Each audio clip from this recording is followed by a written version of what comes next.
मंडळी, गुलाबाच्या रोपाला पटापट कळ्या येण्यासाठी आपण बरेच असे उपाय करत असतो। आपल्या बाल्कनीमध्ये विविध प्रकारची रोपं लावून त्याची शोभा वाढविण्यासाठी आपण रोज काही ना काही उपाय करीत असतो। त्यात खास म्हणजे गुलाब हे बहुतेक जणांच्या आवडीचं फूल असल्याने प्रत्येकाला त्याच्या बाल्कनीत भरगच्च फुलांनी भरलेलं गुलाबाचं रोप हवं असतं। फुलांमुळे आपल्या बाल्कनीला त्यासोबतच घराला देखील शोभा येत असते। सो मंडळी, रोपांच्या वाढीसाठी आपण भरपूर असे फर्टिलायझर ट्राय करत असतो। वेळोवेळी त्यांना ऊन, त्यानंतर पाणी, खत सगळ्या गोष्टी देऊन देखील जर रोपाची वाढ खुंटत असेल, हवी तशी ग्रोथ होत नसेल आणि उन्हाळ्यामध्ये मोस्टली गुलाब हा खराब होत असतो, त्याची पानं खराब होत असतात, त्यानंतर त्यावर डायबॅकची देखील समस्या येत असते। सो डायबॅक म्हणजे काय असतं या रिगार्डिंगचा देखील in detail video me share केलेला होता आणि तुम्ही आता पाहू शकता की लास्टचा 15 दिवस आधी मी या झाडाची कटिंग आणि प्रूनिंग थोडी केलेली होती। सो त्यानंतरची जी न्यू ग्रोथ आहे ती या ठिकाणी गुलाबावर दिसून आलेली आहे। सो यासाठी मी काय काय उपाययोजना केलेल्या होत्या, त्यानंतर याला कुठलं असं स्पेशल खत दिलेलं होतं आणि कुठल्या प्रकारची यावर काळजी घेतलेली होती हे आजच्या व्हिडिओमध्ये मी शेअर करणार आहे। त्यामुळे व्हिडिओ आजचा हा खूप खास असणार आहे। सो हाय हॅलो नमस्कार मंडळी, मी राजेश्वर पाटील स्वागत करते तुमच्या आधी आपल्या सिंपल वर्ल्ड या मराठी युट्यूब गार्डनिंग चॅनल। मंडळी, उन्हाळ्यामध्ये डायबॅकची समस्या ही भरपूर मोठ्या प्रमाणात होत असते। गुलाबाची कटिंग केल्यानंतर ज्यावेळेस झाड हे फुलत नसतं, त्याच्या फांद्या या काळ्या पडतात, निस्तेज होतात, हे संपूर्ण जे लक्षण असतं ते डायबॅक डिसीजचं असतं। सो डायबॅकवर माझं एक गुलाब हे पूर्णपणे खराब झालेलं होतं आणि त्यानंतर त्यापासून मी बऱ्याच गोष्टी शिकलेली होती। सो लास्ट टाइम देखील मी या झाडावर जी काही 2 लाईट पिंक कलरची फुलं आली होती त्यावेळेस त्यांची कटिंग केली होती, सॉफ्ट अशी कटिंग झाडावर केलेली होती आणि त्यानंतरची जी काही न्यू ग्रोथ आहे ती आता मी तुमच्याशी या ठिकाणी शेअर करत आहे। मंडळी, सर्वात पहिली की डायबॅक हा का होत असतो मी बऱ्याच वेळेस तुमच्याशी सांगितलेलं होतं आणि त्या डायबॅकचा जो काही स्पेशल व्हिडिओ आहे त्यामध्ये देखील मी ती माहिती शेअर केलेली होती। मंडळी, सर्वात प्रथम डायबॅक हा आपण ज्या वेळेस कटिंग करताना वापरलेली जी काही अवजारे असतात त्यांना सॅनिटाईज न करता डायरेक्ट आपण कटिंग करत असताना कैची किंवा जे काही साहित्य वापरत असतो त्याने देखील डायबॅक होत असतो।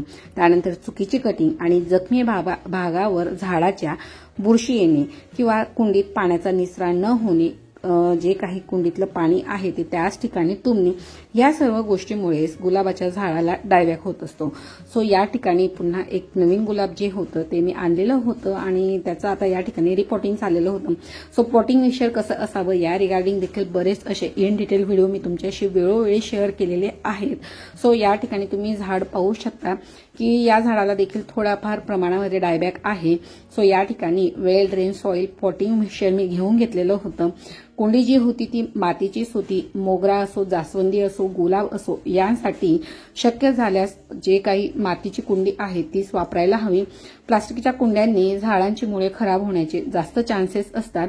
सो मी या ठिकाणी गांडूळ खत आणि त्यामध्ये थोडीशी जी काही नीमखली होती ती यामध्ये ऍड करून घेतलेली होती की मातीमध्ये जे काही बुरशीजन्य घटक असतील तर त्याने ते आटोक्यात येण्यास मदत होईल। माती ही बरीच अशी जुनी होती, ती उन्हातही वाळून झालेली होती। त्यानंतर सर्वात खाली मी जे काही झाडाची कटिंग केलेली पानं वगैरे होती ती बेसला टाकून घेतलेली होती। त्यानंतर वेल ड्रेन सॉइल पॉटिंग मिक्सचर होतं ते त्या ठिकाणी घेऊन घेतलेलं होतं आणि आता ज्या वेळेस मी झाडाचं रिपॉटिंग करणार होती सो फक्त जी काही कॅरी बॅग होती किंवा जी पिशवी होती त्यातनं अगदी मंडळी, ज्यावेळेस तुम्ही नर्सरीमधून एखादं नवीन रोपटं आणतात तर त्याला रिपोर्टिंग करण्याआधी त्याला 2 ते 3 दिवस व्यवस्थित आपल्या घरी सेटल होऊ द्यायचं असतं, कारण की झाडाचं देखील वातावरण बदललेलं असतं आणि ज्यावेळेस रिपोर्टिंग करायचं असतं तर त्याच्या 1 ते 2 दिवस आधी झाडाला कुठल्याही प्रकारचं पाणी देऊ नका, जेणेकरून माती ही व्यवस्थित कोरडी झालेली असेल आणि आपल्याला झाड रिपोर्टिंग करताना कुठल्याही प्रकारचा त्रास होणार नाही। सो तुम्ही या ठिकाणी पाहू शकतात की अगदी पिशवीच्या बाहेर याचे जे झाडाचे रूट्स होते ते आलेले होते। सो या ठिकाणी भरपूर रूट्स होते आणि माती देखील अगदी यांची लाल चिकट माती होती। सो या ठिकाणी मी मुळांना अजिबात डिस्टर्ब न करता या ठिकाणी ॲज इट इज जे होतं ना ते अशा प्रकारे झाड रिमूव्ह करून घेणार होते पिशवीच्या बाहेर आणि त्यानंतर त्याला या ठिकाणी कुंडीमध्ये शिफ्ट करून घेणार होती. सो मंडळी, आता आपण हे तर झालं की झाडाला रिपोर्टिंग कसं करावं. त्यानंतर डायबॅक विषयीच्या ज्या काही गोष्टी होत्या त्या मी तुम्हाला लास्ट टाइम देखील सांगितल्या होत्या की ज्यावेळेस आपण झाडाची कटिंग प्रूनिंग करत असतो त्यावर आपण हळद असो, साप पावडर असो किंवा ट्रायकोडर्मा जी काही फंगीसाइड येत असते ते पावडरचा जरी वापर केला तरी देखील झाडाच्या फांद्या ह्या काळवटत असतात किंवा काळ्या पडत असतात किंवा सुकत असतात. सो मंडळी, त्यावर आज वेगळं असं ऑप्शन किंवा वेगळा असा उपाय आपण करणार आहोत. मंडळी, गुलाबाला ज्या ठिकाणी फुलं येऊन गेलेली आहेत आणि फांदी ही नुसतीच वाढलेली आहे अशा ठिकाणी आपण गुलाबाची फांदी ही कट करत असतो. ही फांदी देखील कापताना फांदीला ज्या ठिकाणी जॉईंट असतो त्याचा वरचा भाग जो असतो त्या ठिकाणी आपल्याला याला कट करायची असते. म्हणजेच त्या ठिकाणी नवीन पालवी येण्याचे जे काही चान्सेस असतात ते 100% असतात. फांदी कापताना ती एकदम सरळ न कापता थोडीशी तिरकस म्हणजे 90 डिग्रीमध्ये आपल्याला तिला कट करून घ्यायची असते, जेणेकरून नवीन पालवी येण्याची जी क्रिया असते ती लवकर त्यावर होत असते. सो फांद्या कापल्यावर रोप वाढेल की नाही असा प्रश्न देखील बऱ्याच वेळेस येत असतो. पण रोपही नीट वाढ जर व्हायची असेल तर गुलाबाला अनावश्यक असलेल्या फांद्या ह्या आपल्याला वेळोवेळी कट करणं गरजेचे आहे. त्याचप्रमाणे जी काही सुकलेली पाने असतात, पिवळी पडलेली पानं असतात ती देखील काढणं गरजेचं असतं. उन्हाळ्यामध्ये गुलाब हे शक्यतोवर जगत नसतं असं बऱ्याच लोकांचं म्हणणं आहे.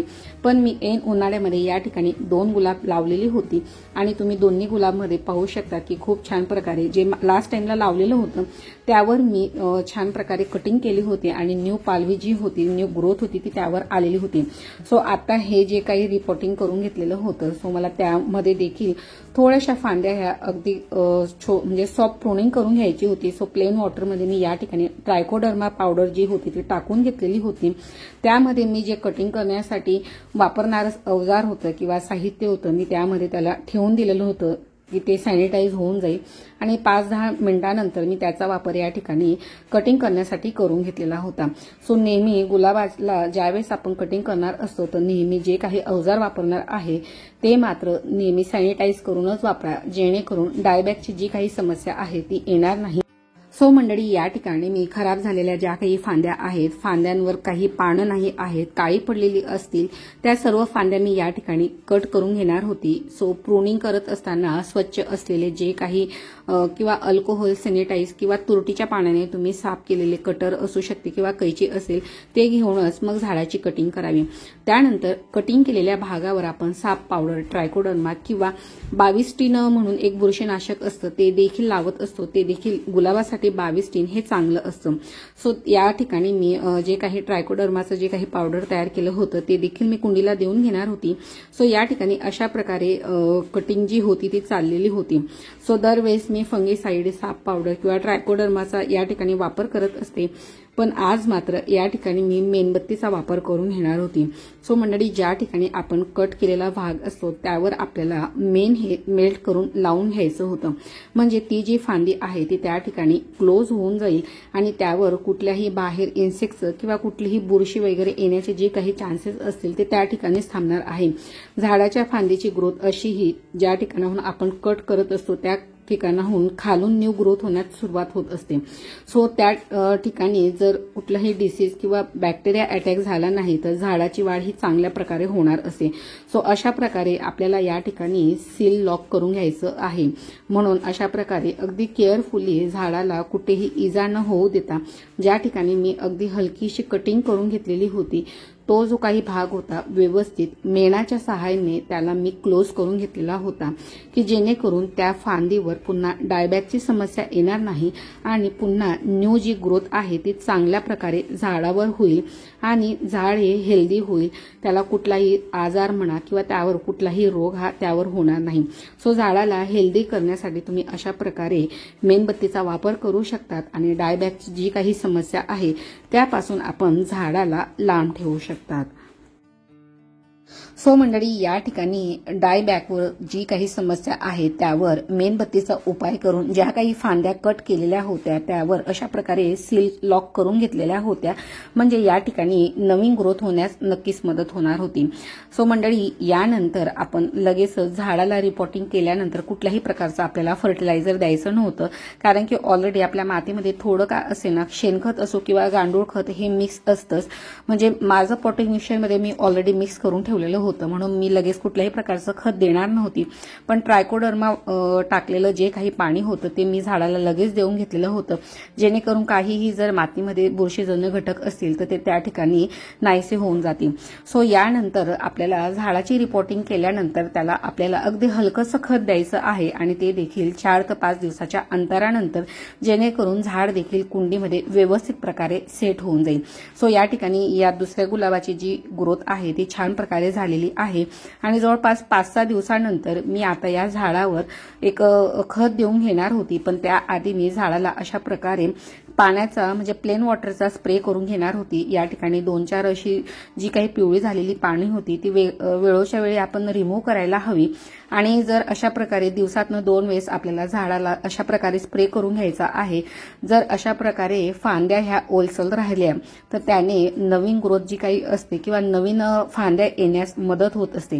त्यामुळे सकाळी आणि संध्याकाळी अशा प्रकारे झाडावर हलकासा पाण्याचा स्प्रे करत राहा, त्याने झाडाची न्यू ग्रोथ होण्यात लवकर मदत होत असते. सो आज मंडळी या ठिकाणी खत म्हणून आपण झाडाला बटाट्याचे साल ही देणार होतो. मंडळी, बागेतल्या रोपांची जर चांगली वाढ होत नसेल किंवा झाडांना फुलं येत नसतील तर बटाट्याच्या सालींचा हा उपयोग किंवा उपाय करून पहा. उन्हाळ्यात झाडे ही हिरवीगार ठेवण्यासाठी हा उपाय अतिशय उपयुक्त ठरणार आहे. बटाट्याच्या साली ह्या झाडांसाठी अतिशय उपयुक्त ठरतात. त्या रोपांसाठी एक प्रकारचं सुपर फूड म्हणून देखील काम करत असतात. त्यामुळे साली ही कधीही टाकून देऊ नका. एक खास पद्धतीने त्यांचा आपण वापर करायचा असतो. सो बटाट्याच्या साली ह्या एका भांड्यात घ्यायच्या आणि त्यामध्ये पाणी घालून आपल्याला त्या ठिकाणी ठेवायचं असतं, आणि त्यामध्ये तुमच्याकडे जर व्हाईट व्हिनेगर असेल तर तुम्ही त्या ठिकाणी वापर करू शकतात, किंवा 2 ते 3 थेंब तुम्ही लिंबाच्या म्हणजे लिंबाचा रस जो असतो त्याचा देखील वापर केला तर ते देखील चालणार आहे. सो या ठिकाणी मी ऑलरेडी या ठिकाणी हे मिश्रण तयार करून ठेवलेलं होतं. या ठिकाणी हे मिश्रण जवळपास 2 दिवस झाले मी तयार करून ठेवलेलं होतं. हे आता चांगल्या प्रकारे फर्मेंट होऊन गेलेलं होतं, आणि त्यानंतर मी आता हे झाडांना देऊन घेणार होती.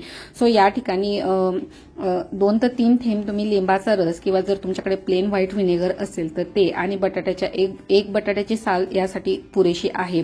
त्यानंतर अशा प्रकारे 1 ते 1.5 ग्लास पाणी या ठिकाणी तयार झालेलं होतं, आणि हे जे लिक्विड फर्टिलायझर आहे ते मी आता झाडाला देऊन घेणार होती. सो तुम्ही आपल्याला ज्यावेळेस लिक्विड फर्टिलायझर द्यायचं असतं त्यावेळेस देखील 1 ते 2 दिवस आधी झाडाला कुठल्याही प्रकारचं पाणी देऊ नका, जेणेकरून जे काही फर्टिलायझर आपण झाडांना देणार आहे तर ते झाडाच्या मुळाच्या शेवटच्या टोकापर्यंत मुळ हे व्यवस्थित प्रकारे ऍब्सॉर्ब करत. मंडळी, बटाट्याच्या सालींमध्ये कॅल्शियम, व्हिटॅमिन सी, बी कॉम्प्लेक्स सोबतच आयर्न देखील भरपूर प्रमाणामध्ये असतं. त्याचप्रमाणे यामध्ये मॅग्नेशियम, ऑक्सलेट आणि फायबर देखील वाढवत असतं. त्याचप्रमाणे या सालींमध्ये नायट्रोजन, फॉस्फरस, पोटॅशियम आणि कॅल्शियम असतं, जे झाडांच्या वाढीसाठी मदत करत असतं. सो तुम्ही अशा प्रकारे याचं लिक्विड फर्टिलायझर म्हणून वापर करू शकता. त्याचप्रमाणे गुलाबाच्या झाडाला ऍसिडिक पाती आवडत असते, त्यामुळे या ठिकाणी मी लिंबांच्या सालीचा म्हणजे रसचा देखील वापर केला होता, किंवा व्हिनेगरचा देखील तुम्ही यासाठी वापर करू शकता. मातीतील ऍसिडिकपणा वाढविण्यासाठी मदत करत असतात, त्यामुळे प्लांट्स हे हेल्दी राहत असतात. त्यासोबतच लिंबाच्या सालीमध्ये जे काही सायट्रिक ऍसिड असते किंवा त्या लिंबाच्या रसमध्ये जे काही सायट्रिक ऍसिड असतं त्यामुळे देखील माती ही ऍसिडिक राहत असते, आणि त्याचप्रमाणे झाडांपासून कीटकांना दूर ठेवण्यासाठी हे अतिशय नॅचरल पद्धतीचं असं हे फर्टिलायझर आहे. सो अशा प्रकारे या ठिकाणी तुम्ही बटाट्याच्या सालीचा आणि व्हिनेगरचं एक लिक्विड फर्टिलायझर तयार करू शकता. त्यानंतर या सालींचा वापर तुम्ही कंपोस्ट बिनमध्ये देखील करू शकता, किंवा अगदी कुंडीमध्ये खोलवर एक खड्डा करून त्यामध्ये ह्या साली रोवून घ्यायच्या आहे. काही दिवसानंतर हळूहळू त्या देखील डिकम्पोज होऊन जातात, आणि मातीमध्ये देखील स्लो रिलीज फर्टिलायझरचं काम हे त्या ठिकाणी सुरू राहत असतं. सो मंडळी, अशा प्रकारे तुम्ही बटाट्याच्या सालींपासून देखील एक फर्टिलायझर चांगल्या प्रकारे तयार करू शकतात आणि गुलाबाच्या झाडाला देऊ शकतात. त्याचा खूप छान प्रकारचा जो काही रिझल्ट आहे तो तुमच्या गुलाबाच्या झाडावर नक्कीच दिसून येणार आहे.